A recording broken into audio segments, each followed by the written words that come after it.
మా పక్కింటి ఆంటీకి డెంగ్యూ కన్ఫర్మ్ అయిందని చెప్పాను కదా. అయితే ఆంటీ ఈరోజు నన్ను ఒక డౌట్ అడిగారు. అదేంటంటే తనకి పపాయ తినమని చెప్పారంట. సో పపాయతో పాటు పపాయ లీఫ్ ట్యాబ్లెట్లు కూడా తీసుకోవాలా? కొంతమంది డాక్టర్స్ కూడా ఇస్తున్నారు కదా, అవి నిజంగా ప్లేట్లెట్స్ పెంచుతాయా? నిజానికి ఇది చాలామందిలో ఉన్న common doubt. Papaya leaf tablets గురించి సోషల్ మీడియాలో ఒకలాగా, ఇంట్లో వాళ్ళు ఒకలాగా, కొంతమంది డాక్టర్స్ ఇంకోలా చెప్తూ ఉంటారు. మరి ఇందులో నిజమెంత? పపాయ లీఫ్ ట్యాబ్లెట్స్ నిజంగా ప్లేట్లెట్స్ పెంచుతాయా? ఎవరు తీసుకోవాలి? మనంతట మనమే తీసుకోవచ్చా? ఇవన్నీ ఈరోజు మనం క్లియర్గా తెలుసుకుందాం. Hello everyone, welcome to health tips with Mary. Papaya fruit and papaya leaf extract రెండు ఒకటి కాదు.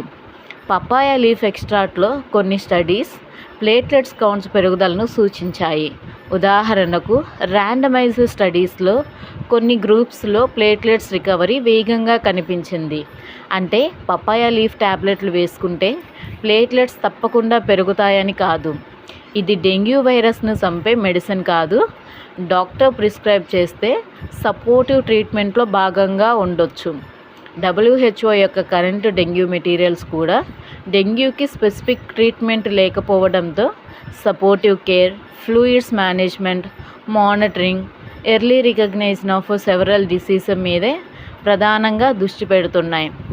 అయితే డాక్టర్ ప్రిస్క్రైబ్ చేస్తే doctor patient condition, platelets trend, symptoms, other medicine అన్నీ చూసి ప్రిస్క్రైబ్ చేస్తే డాక్టర్ అడ్వైస్ ప్రకారం తీసుకోవాలి. మనమే ఫార్మసీకి వెళ్ళి కొనుక్కోకూడదు. అలా సెల్ఫ్ మెడికేషన్ చేయడం మంచిది కాదు. ప్లేట్లెట్స్ తగ్గుతున్నాయని పపాయ లీఫ్ ట్యాబ్లెట్స్ మీదే డిపెండ్ అవ్వచ్చా? అబ్సల్యూట్లీ కాదు. డెంగీలో ప్లేట్లెట్స్ నెంబర్ ఒక్కటే చూసి సివియారిటీ నిర్ణయించరు. Patient symptoms, bleeding, hydration and clinical factors కూడా ముఖ్యమే.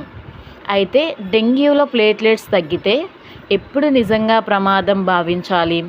ప్లేట్లెట్స్ కౌంట్ ఎంత ఉన్నప్పుడు హాస్పిటల్కి వెళ్ళాలి? ప్లేట్లెట్స్ ట్రాన్స్ఫ్యూషన్ ఎప్పుడు అవసరం అవుతుంది? ఈ క్వశ్చన్స్కి ఆన్సర్ మన నెక్స్ట్ ఎపిసోడ్లో తెలుసుకుందాం. ఈ వీడియో కనుక మీకు ఉపయోగపడితే లైక్ చేయండి, షేర్ చేయండి. ఇంకా ఇలాంటి ఉపయోగకరమైన హెల్త్ టిప్స్ కోసం మా ఛానల్ని సబ్స్క్రైబ్ చేసుకోండి. మందులు సరిగ్గా వాడండి, ఆరోగ్యంగా ఉండండి.